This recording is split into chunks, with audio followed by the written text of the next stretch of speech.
श्री स्वामी समर्थ. भक्तांनो, अंगारक चतुर्थीला अनन्यसाधारण महत्त्व आहे. सर्वात मोठी अंगारक चतुर्थी मे महिन्यात म्हणजेच आज 4 तारखेला हा योग जुळून आलेला आहे. अंगारक चतुर्थी मे महिन्यामध्ये अंगारक चतुर्थीला अनन्यसाधारण महत्त्व आहे. असा योग पुन्हा पुन्हा येत नाही. असा योग हजारो वर्षांनी येतो. अंगारकी चतुर्थी ही खूप महत्त्वाची आणि विशेष असते. येणाऱ्या चतुर्थीमध्ये अंगारक चतुर्थी ही सगळ्यात मोठी चतुर्थी असते. यामागे एक सुंदर कथा आहे. एकदा अवंती नगरीत ऋषी भारत वाजे महान गणेश भक्त होते. त्या युगापासूनच मानुससृष्टीला गणेश पूजनाचे महत्त्व कळले आणि तेव्हापासूनच गणेशाची पूजा केली जाऊ लागली. ऋषी भारद्वाजाकडून पृथ्वीच्या गर्भातून अंगारक नामक जास्वंदीच्या वृक्षाच्या सानिध्यात भूमिपुत्र जन्माला आला. तो 7 वर्षांचा होईपर्यंत पृथ्वी मातेने त्याचे संगोपन केले व नंतर तो 7 वर्षांचा झाल्यानंतर त्याला भारद्वाज ऋषींच्या स्वाधीन केले होते. ऋषींनी त्याला वेद ध्यान शिकवले. त्याला 4 वेद 18 पुराणाचा अभ्यास शिकवला आणि गणेश मंत्र देऊन उपासना करायला सांगितली. त्यानंतर हा मुलगा अरण्यात गेला. त्याने 1 सहस्त्र वर्ष तप करून गणेशाला प्रसन्न केले. गणेश आणि त्याला वरदान मागण्यास सांगितले. स्वर्गातून राहून अमृत पाषाण करायचे, त्रिलोकात यात विख्यात करायचे असे वरदान त्याने मागितले आणि गणेशाने तथास्तु म्हटले आणि तो गणेश जीचा परमभक्त झाला. जेव्हा गणेश प्रसन्न झाले तो दिवस मंगळवारचा चतुर्थीचा दिवस होता. तेव्हा आणखीन एक वरदान दिले. तुला तुझ्या नावाने अंगारक चतुर्थी म्हणून ही चतुर्थी विख्यात होईल आणि या चतुर्थीला जो कोणी उपवास करेल त्याला 21 संकष्टी केल्याचे फळ मिळेल.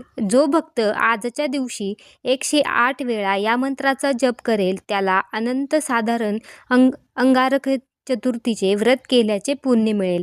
जर अंगारकी करायचे जमत नसेल तर हरकत नाही. भक्तांनो, हा मंत्र खूप प्रभावशाली आहे.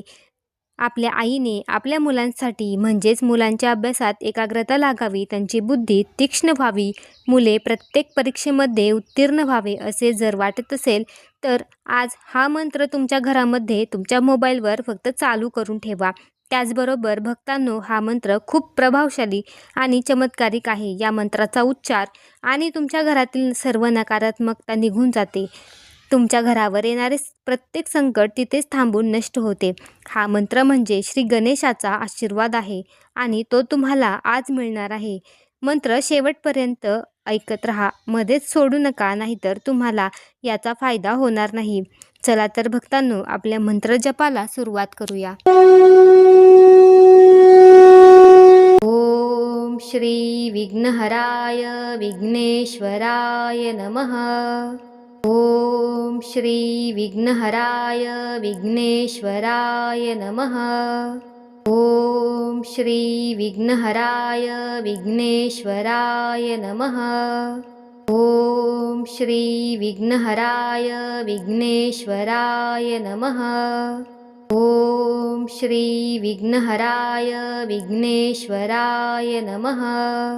ओम श्री विघ्नहराय विघ्नेश्वराय नमः. ओम श्री विघ्नहराय विघ्नेश्वराय नमः.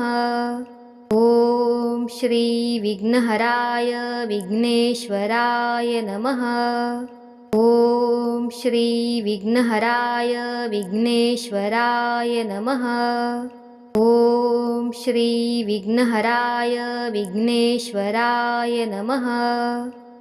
ओम श्री विघ्नहराय विघ्नेश्वराय नमः.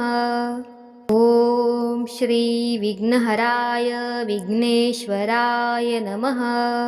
ओम श्री विघ्नहराय विघ्नेश्वराय नमः. ओम श्री विघ्नहराय विघ्नेश्वराय नमः. ओम श्री विघ्नहराय विघ्नेश्वराय नमः.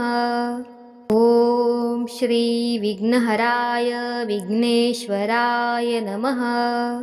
ओम श्री विघ्नहराय विघ्नेश्वराय नमः. ओम श्री विघ्नहराय विघ्नेश्वराय नमः.